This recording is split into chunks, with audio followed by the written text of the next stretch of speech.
하나님의 아들.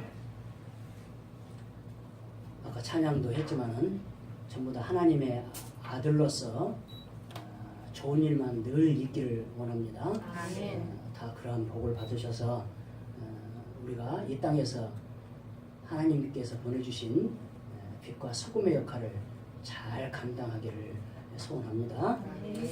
자, 먼저 오늘 말씀은 육신의 사람과 성령의 사람을 계속적으로 대조를 해 오다가 오늘 본문의 말씀에 이르게 됩니다. 본문을 시작하면서 오늘 본문 12절에 보면은 우리가 다 빚진 자라고 이야기를 합니다. 자, 빚진 자가 무슨 이야기입니까? 무엇을 꾸어와서 내가 그 사람에게 무엇을 갚아야 된다는 얘기죠. 그것이 빚진 거죠. 근데 사도 바울은 지금 빚진 자라고 해요. 우리가 알기로는 사도 바울은 빚진 자 아니잖아요. 그 이야기는 지금 늘 말씀드리지만은 그 이야기는 그 뒤에 답이 있어요. 우리가 빚진 자인데 육신에게 빚진 자가 아니라는 거예요. 육신에게 져서 육신대로 살 것이 아니다. 육신에게 빚을 졌으니까 육신대로 사는 게 아니고 우리는 영으로서 빚을 졌다 이 말이에요. 영으로서. 그 이야기를 지금 해오면서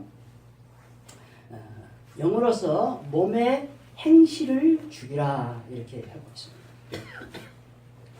여기서 몸의 행실은 영으로서 성령으로 우리가 성령에게 영에게 빚을 졌는데 몸의 행실을 죽이라는 겁니다. 그러니까 영의 빚진 것을 갚는 일은 몸의 행실을 죽이는 거라는 거예요. 그래서 몸의 행실이 뭔가 봤더니 악한 행실이에요. 악한 행실. 악한 일이에요. 악한 일. 악한 일인데 보니까 또 다르게 해석을 하는 거 보니까 죄악이 지배하는 행실이다. 우리가 행동을 하는데 그 행동이 성령에 의해서 행동을 하느냐 악령에 의해서 죄악에 의해서 행동을 하느냐 그 이야기를 하고 있는 거죠. 그래서 성령으로 인도를 받는 사람이 하나님의 아들이라는 결론을 내려요. 죄악으로 마귀에 의해서 행동을 하는 게 아니고 하나님의 영, 성령으로 인해서 내가 행동을 하는 것이 그것이 곧 하나님 아들이다. 그렇게 지금 사도 바울은 결론을 짓고 있습니다. 자, 하나님의 아들 그러면은 아들은 히오스라는 단어인데 자손이다. 또한 왕권을 상징하고 있다. 하나님의 아들이라는 것을 보면은 왕권, 그 특권을 하나님께서 주셨다는 거예요. 자, 그럼 우리가 항상 아들, 딸, 형제, 자매를 항상 생각하게 돼요. 이런 생리학적으로 성의 구분이죠. 그러나 하나님 나라, 성령의 나라는 하나님의 나라는 아들, 딸 구분하지 않아요. 생리학적으로 성을 구분하지 않아요. 그래서 하나님의 아들, 그럼 우리 모두를 포함하고 있어요. 우리가 생리학적으로 인간적으로 봤을 때는 남자 여자가 있지만은 남성 여성이 있지만은 하나님의 누리는 똑같은 거랍니다. 그래서 하나님의 아들 그러면은 딸도 거기에 포함된다 그렇게 이야기를 생각하면 된다는 거죠. 굳이 막 이걸 따져가지고 찬양도 그랬죠. 아들 하고 사랑하는 아들아 그러면 뒤에다가 딸을 또 붙여요. 그럴 필요가 없다는 거예요. 왜 그러냐? 우리는 다 하나님 앞에 그리스도의 신부다. 우리는 전부 다 그리스도의 신부예요.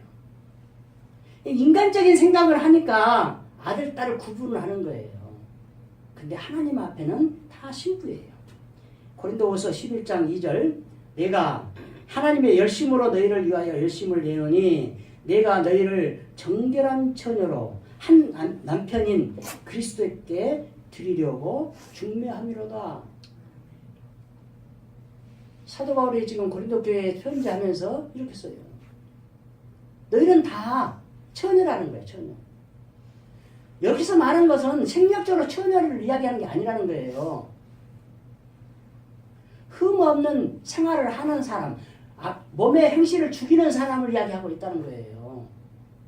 그래서 전부 다 그리스도 앞에 신부고 또한 전도하는 것이 중매하는 것이다. 사도바울은 그렇게 표현을 하고 있습니다. 마태복음 22장 29절에서는 사두개인하고 논쟁을 벌이죠. 그래서 지난주에도 그 뒤에 부분 바리새인이 와서 묻는 것을 이야기하고 두 가지 계명을 이야기하고 있죠. 사두개인들이 와서 부활이 없다. 부활이 없는데 형제가 죽으면은 그 다음 상속을 하기 위해서 아들을 낳기 위해서 계속 그 다음 아들에게 계속 그 여자가 시집을 가게 돼요. 그래서 그 본분을 행하는 거예요. 자손을 남기기 위해서. 그래서 7가지 됐는데 그걸 그 나라에 가면은 누구의 신부냐는 거예요. 형제 7의 마누라가 됐는데 누구의 신부가 될 것이냐 그렇게 묻습니다. 참 곤란한 질문이에요. 근데 예수님은 이렇게 대답합니다. 예수께서 대답하여 이르시되 너희가 성경도 하나님의 능력도 알지 못하는 거로 오해하였도다. 무지에서 왔다는 거예요. 30절 부활 때에는 장가도 아니가고 시집도 아니가고 하늘에 있는 천사들과 같으니라. 천사들이 남성 여성이 있습니까? 없잖아요. 똑같다는 게 우리도 그렇게 똑같다는 거예요. 그래서 성경을 오해했다고 예수님께서 그렇게 대답을 하십니다. 그렇다면 그런 우리들은 하나님의 신부인데 여기서는 하여튼 하나님의 아들들이라고 왜 아들들이라고 이야기했는가 보면 뒤에 보면은 상속 때문에 그러는 거예요. 상속 때문에. 자, 하나님의 아들이 되는 사람은 반드시 하나님의 영으로 인도함을 받는 사람이 돼야 된다는 거예요. 첫 번째 이야기한 거예요. 그거예요. 첫 번째 이야기하는 거예요. 하나님의 영으로 인도함을 받고 사는 사람을 하나님의 아들이라고 칭해준다는 거예요. 자, 이거는 강제가 아닌 내적으로 감화를 받아서 강제가 아니에요. 억지로 막 끌고 다니는 게 아니고 하나님은 강제하지를 않는다는 거예요. 내적으로 감화를 받아서 악행을 버리고 예수님께로 가까이 나아가는 것이다. 그것이 하나님의 영을 받는 사람이다. 하나님의 영을 받는 사람 반드시 먼저 악행을 버려야 돼. 그래서 제가 늘 이야기하잖아요. 예수를 믿을 때 이 기점을 보면은 믿기 전과 믿기 후가 달라야 된다는 거예요. 인간은 나는 안 달라요. 옛날에도 선행을 행하고 다 잘했어요. 그리고 똑같이 하면 돼요. 과연 맞을까요? 맞는 것 같아요. 이게 맞는 것 같아요. 나 열심히 아주 선하게 살았어요. 누구한테 악행을 행하지 않고 거짓도 행하지 않고 잘 해왔어요. 근데 예수를 믿었어. 근데 또 그대로 또 하고 있어. 과연 그럼 맞는가요? 이거는 성령의 영의 감화가 없다는 얘기예요. 지금. 반드시 차이가 나야 된다는 거예요. 이게 반드시 차이가 나는 것이 나도 알고 당신도 알아야 돼. 그래서 가장 먼저 내하고 가까이 있는 내 식구부터 이걸 인정해 줘야 돼요. 너는 예수를 믿기 전과 후가 다르구나. 뭔가 하나가 달라 보니까. 아무리 착하게 살아 있어도 예수를 믿지 않으면 천국 못 가요. 그러면 똑같이 살아가면은 이거 예수 믿는 사람이냐고 한번 의문점을 가져야 된다는 얘기예요.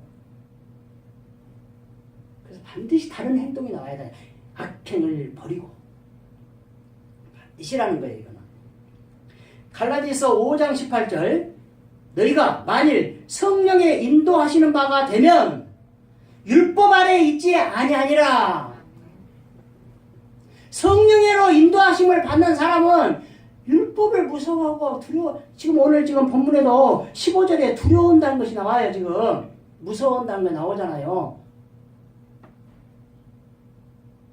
근데 하나님의 영으로 인도함을 받고 그렇게 사는 사람은 율법 아래에 있지 않아요. 그걸 초월해요. 그래서 완성이라는 단어가 나와요. 율법을 완성하러 왔다는 거예요. 요한복음 1장 12절 영접하는 자 곧 그 이름을 믿는 자들에게는 하나님의 자녀가 되는 권세를 주셨으니. 자, 영접이 뭡니까? 영접이 예수를 믿는 거예요. 영접이란 건 이렇게 맞아들이는 거잖아요. 손님을 영접하다. 그러면 손님을 맞아 내 집으로 들이는 거예요. 그럼 예수님을 영접한다는 얘기는 예수님을 내 마음속에 맞아들이는 거예요. 그게 영접이에요. 영접이라는 단어가 그래요. 예수님을 나의 마음속에 받아들이는 영접하는 자는 그 이름을 믿는 자들에게는 하나님의 자녀가 되는 권세를 주셨다. 하나님의 자녀가 된 권세가 뭘까요? 하나님이 첫 번째로 하나님의 영으로 인도함을 받는 것이라니까요. 그 권세예요. 권세가 무슨 하나 아픈 자를 죽었던 자를 살리는 이런 권세도 맞죠. 그러나 악행을 버리는 것이 이것이 하나님의 영으로 인도를 받지 않으면 버릴 수가 없다는 거예요. 하나님의 영으로 인도함을 받지 않으면 예수님을 나의 구주로 고백할 수가 없다는 거예요. 그 내 말이 아니에요. 첫 번째 하나님의 아들은 하나님의 영으로 인도함을 받는 사람이고, 두 번째는 하나님을 나의 아빠, 아버지라고 부르짖는 사람이다. 근데 여기다가 왜 아빠, 아버지라 부르는 사람이다 않고 부르짖느니라고 했을까요? 생각을 해봐야 돼요. 그냥 아버지라 불렀어요. 이렇게 하면 되잖아요. 근데 아버지라 불렀다 않고 부르짖는다고 해요. 부르짖는다는 말은 뭘까요? 이게 아까 상한 심령이에요. 통해하는 심령이에요. 통해요. 그래서 여기가 회개까지 아예 포함되어 있는 단어예요. 부르짖는 것은 운다는 얘기예요. 크게 소리 지른다는 얘기예요. 나사로가 죽었을 때 예수님이 나사로를 향해서 나사로야! 이렇게 불렀잖아요. 이때 쓴 단어가 이 단어하고 똑같아요. 예수님은 그런 심령으로 불렀어요. 그냥 방해나 이렇게 부른 게 아니고 아주 속에서 그 나사로 설교한 거 생각납니까? 마귀가 그렇게 한 것을 하나님께서 아주 통탄을 해요. 통탄을. 왜 이렇게 마귀에 넘어갔냐? 죽었냐? 이거예요 지금. 우리가 그거를 해야 된다는 거예요. 그래서 부르짖는다는 거예요. 여기서 아바라는 아람어하고 아버지하는 파텔이라는 헬라어가 두 가지 단어를 쓰고 있어요. 이 두 번 열정을 이야기한 것은 열정과 강력함을 이야기하는 것이라고 표현하는데, 여기서 유대인과 헬라인을 합치려는 의도로 바울이 그렇게 로마서를 기록했다. 그렇게 보는 사람이, 해석하는 사람이 있습니다. 근데 꼭 그것이 맞는 것은 아니에요. 예수님께서 그거 사용을 하셨거든요. 마가복음에 보면은. 꼭 맞는 건 아니에요. 근데 사도 바울은 그렇게 의도로 쓸 수도 있어요. 로마가 헬라인이기 때문에 그렇게 썼을 수도 있어요. 자, 이렇게 아빠 아버지라고 부르는 그 자체가 아들이죠. 그래서 증언이라는 것이 나와요. 성령께서 그거를 증언해 주지 않으면은 예수님을 나의 구주로 인정할 수가 없다는 거예요. 그러니까 하나님을 아버지라고 내가 부를 수가 없는 거예요. 그 자체가 성령께서 증언하는 거예요. 그래서 우리의 영과 더불어 함께 한다는 얘기예요. 우리의 영은 뭐예요? 지금 내가 부르는 것이에요. 성령께서 부르라고 했는데 내 영과 함께 내가 부르는 거예요, 지금. 그것이 증언이다. 증언이 별것 아니에요. 내가 예수님을 나의 구주라고 고백할 수 있느냐? 나의 하나님을 나의 아버지라고 부를 수 있느냐? 그것만 보면 돼요. 그래서 저는 그것도 아직 안 되는데 우리 엄마는 잘 되더라고요. 조금만 하면 주여 아버지 막 이렇게 해. 처음에 이제 미쳤다고 그랬어요. 근데요. 난 저는 아직은 안 돼요. 예를 들어서 누가 막 앞에서 한 대 탁 때렸다. 아니면 무슨 이게 교통사고 탁 났다 할 때 그 순간에 주여 아버지 소리가 탁 나와요. 근데 우리 엄마는 되더라고요. 그게. 같이 다니면 창피해서 못 다녀요. 같이 다니면. 시도 때도 없이 그냥 아버지 주여 소리를 하니까. 이게 습관화가 되어버린 거예요. 습관화. 이게 아직도 저는 의지가 많이 있는 거예요. 그게 안 돼요. 안 돼. 여러분 중에서 되는 사람도 있을 거예요. 근데 아직은 저는 안 돼요. 나 자신을 한번 생각해봐요. 여러분이 다. 내가 그렇게 되는가? 안 되면 나처럼 의지가 너무나 나도 강하구나. 아마 그렇게 해석해도 될 것 같아요. 제 생각이 그래요 지금. 꼭 그게 100% 맞다고 지금 이야기하는 거 아니에요. 또 그걸로 인해서 시험 들지 마세요. 근데 결론은 뭐냐? 하나님을 나의 아버지라고 이렇게 공개적으로 부르는 것이 그 자체가 내가 하나님 아들이라는 것을 증언하는 것이다. 막 내가 이렇게 믿으니까 이렇게 막 체험하고 막 해갖고 이렇게 했다 막 해갖고 내가 아버지라고 인정하고 한다 이런 거 안 해도 그 무식종에 순간적으로 아버지라고 부르는 그 자체가 또 그렇게 안 한다고 해서 꼭 하나님 아들이 아닌 것은 아니에요. 그러니까 굳이 그 아들, 딸 있어도 그 아버지, 아빠 호칭 안 부르는 사람들 있어요.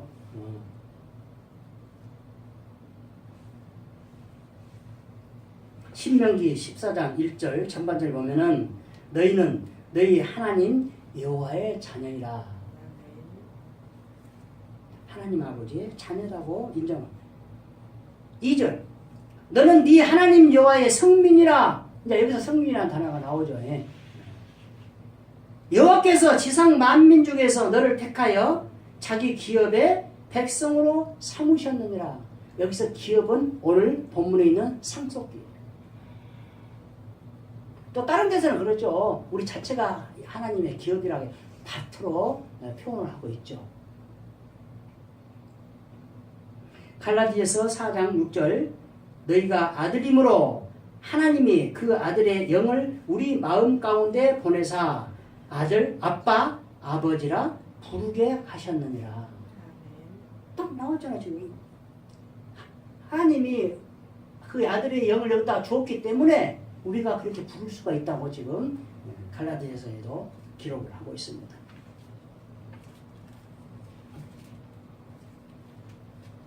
첫 번째는 하나님의 아들인 것을 하나님의 영으로 인도함을 받는 것이고, 두 번째는 하나님을 나의 아빠라고 아버지라고 부를 수 있어야 하나님의 아들이다. 그것이 증언이다.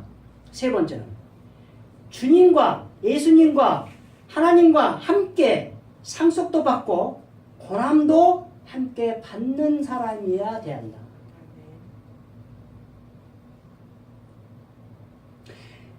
다른 데는 뭐 여기도 영광이 나오긴 나왔네요. 17절 세 번째 줄에 보면 함께 영광을 받기 위하여 영광도 나왔는데, 여기서는 말하는 것은 상속을 지금 대충 더 강하게 이야기를 하고 있습니다.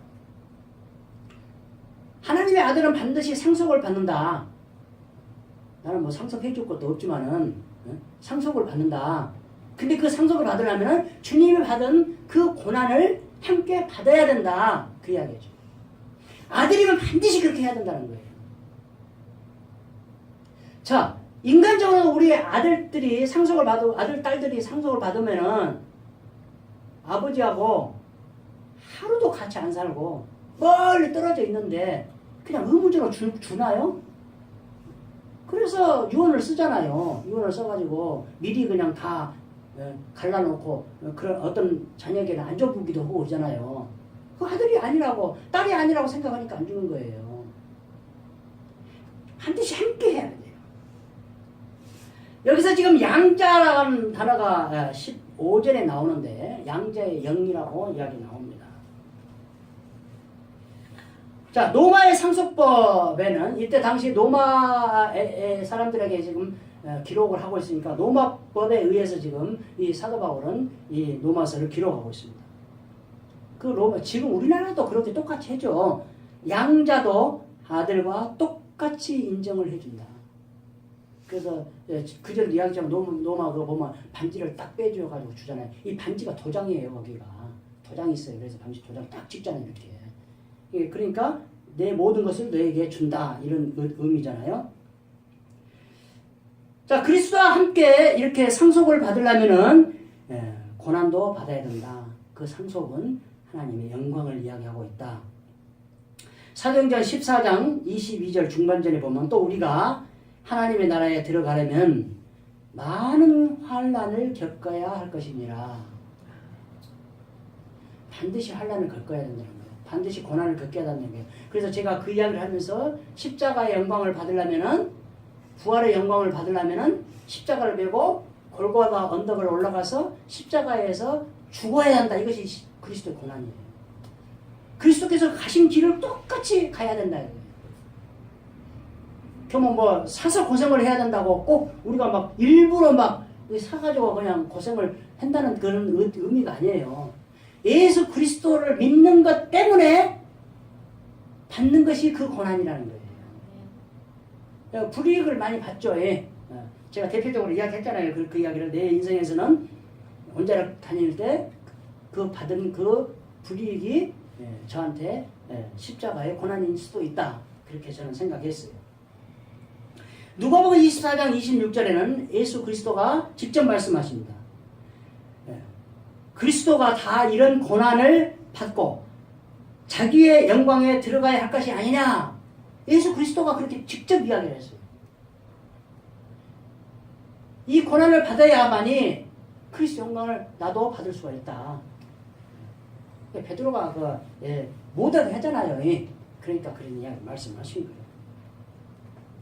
그렇다면은 이러한 십자가의 고난, 그리스도가 받은 이 고난을 우리가 함께 꼭 그 고난을 받아야만 되냐.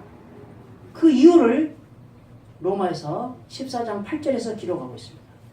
우리가 살아도 주를 위하여 살고 죽어도 주를 위하여 죽나니 그러므로 사나 죽으나 우리가 다 주의 것이로다. 우리는 주님의 것이기 때문에 주님이 살아갈 그 길을 가야 되고 십자가에서 죽어야 되고 그리고 부활을 한다. 이게 우리 기독교의 진리예요. 자, 우리는 오늘 사도 바울이 로마서를 기록한 그 기록을 한 편지를 받은 로마인들처럼 우리는 똑같이 이방인이에요. 우리는 하나님께서 택한 성민이 아니잖아요. 이스라엘 민족만 선택을 하셨어요. 근데 이스라엘 선택을 한 것은 왜 선택을 했냐? 하나님 마음이요. 그리고 하나님 마음이지만은 가장 적었기 때문에, 약했기 때문에 선택을 했다고 그렇게 기록하고 있어요. 근데 우리는 선택을 못 받은 이방인이에요. 근데 우리가 예수를 믿어요? 그 선택된 그 민족들이 배척을 했기 때문에, 버렸기 때문에 하나님도 버리고 이방인들을 선택을 해요. 그래서 우리가 믿게 된 거예요. 그래서 사도 바울의 피신자라는 이야기가 두 가지 의미가 있어요. 첫 번째, 영적으로는 하나님께 성령에 비쳤다, 예수님께 비쳤다는 이야기고, 두 번째는 이스라엘 민족들에게 비쳤다는 거예요. 그래서 이스라엘 민족에게 다시 가서 빚을 갚아야 돼요. 그 빚을 갚는 것이 예수 그리스도를 믿게 하는 거예요. 지금 안 믿잖아요, 예수를. 유대인들은 지금 안 믿어요, 지금. 다시 오실 예수를 기다리고 있어요, 지금. 그게 피침제라고 이야기를 하고 있어요. 그래서 우리는 양자인데, 이 양자는 아들이라는 명사와 두다라는 동사의 합성을 말합니다. 우리나라 말은 양자는 뭔 뜻인지 내가 못 봤는데 그 한자를 한번 찾아봤으면 되는데 제가 못 찾았어요. 자, 아들 두다라는 건데 아들 위치에 두다라는 뜻이에요. 양자는 뜻이. 아들이 아니에요. 근데 아들 이취에 갖다 놨어요. 그럼 똑같은 아들을 대우를 받는 거죠. 이게 양자라는 거예요. 이게 어떻게 보면 또 이신칭의도 마찬가지예요. 우리가 의인이 될 수는 없죠. 그러나 의인이라고 하나님께서 칭해 준 거죠. 양자는 과거의 부모의 관계를 끊고, 자, 과거의 부모의 관계를 끊고 새 부모의 유산을 상속하고 또 사회적인 특권을 누리게 된다.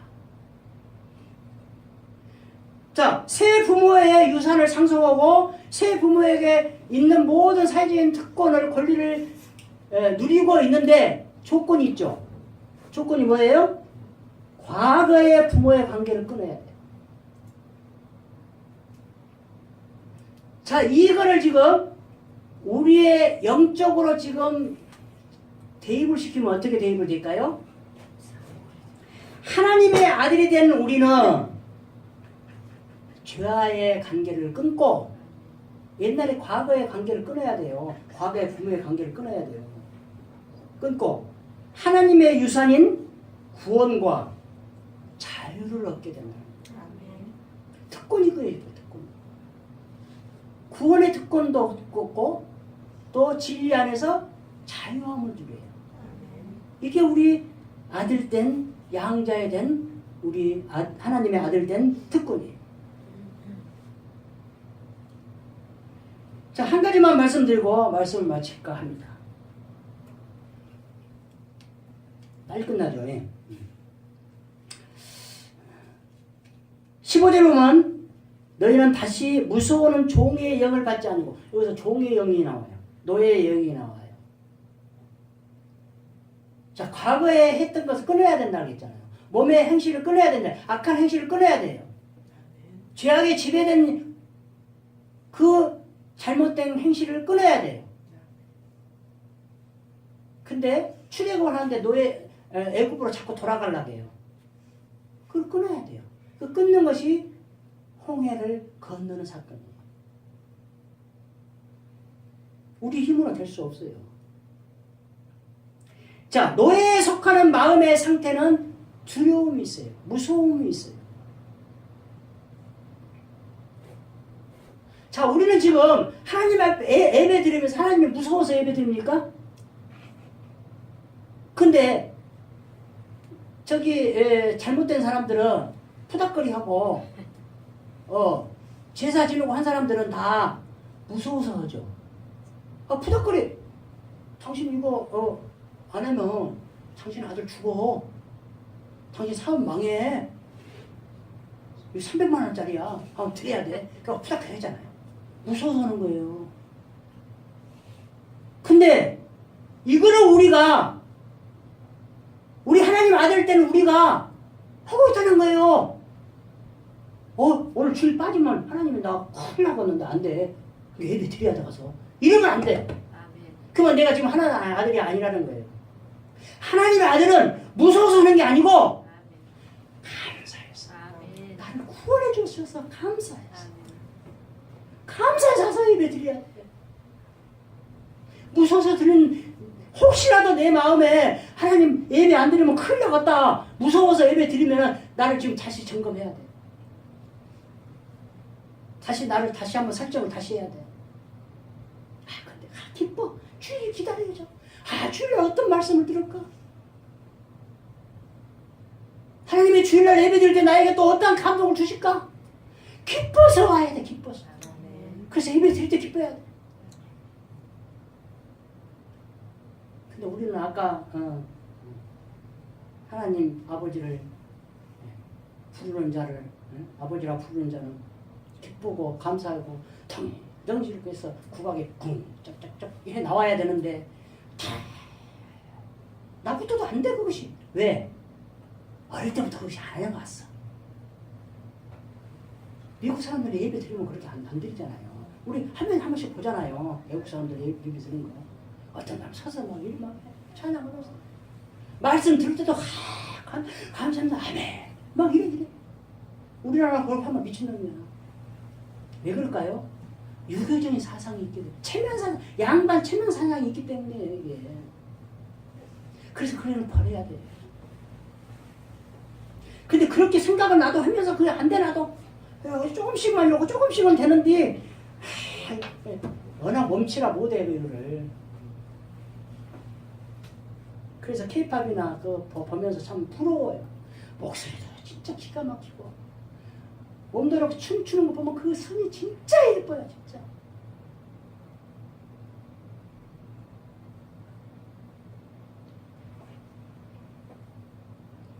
노예에 속하는 마음의 상태는 두려움이 있고 양자에 속하는 마음의 상태는 기도하며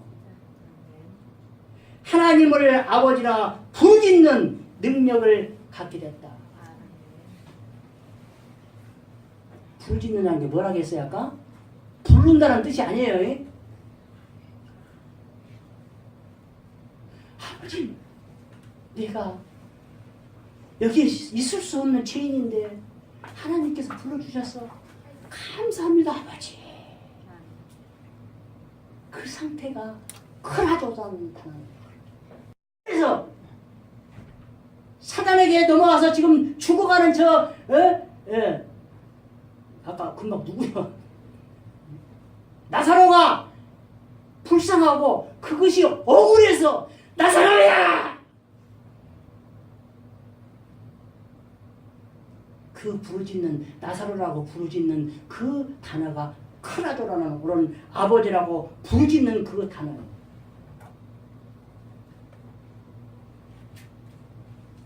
거기서 나사로에 부르면 조금 여기는 그냥 크라조라는 단어인데 그거는 크라조 마이라는 단어예요. 조금 달라요. 근데 똑같은 언어예요. 그러니까 똑같은 우리나라 언어를 말하면 파르타 하는데 푸르스름하다, 푸르다 막 이런 걸 여기 되잖아요. 그 이야기예요.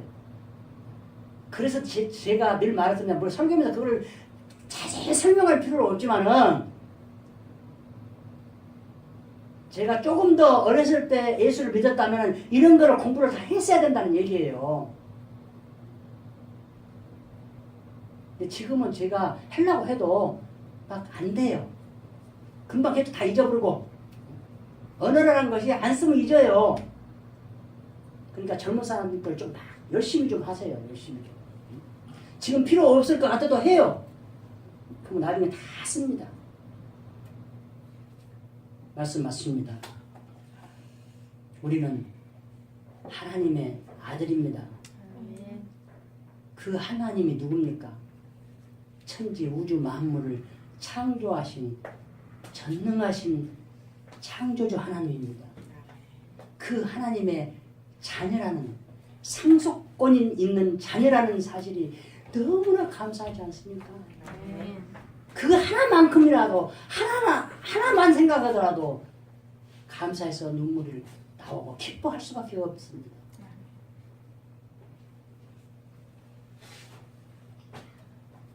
우리 모두가 다 이러한 특권을 누려서 이 땅에 살면서 힘들고 어렵고 십자가의 고난이 있을지라도 감사하면서 기뻐하면서 그 짐을 지시고 십자가에 죽어서 부활의 영광에 참여하는 귀하고 복된 아름다운 인생들이 되기를 주님으로 축원드립니다.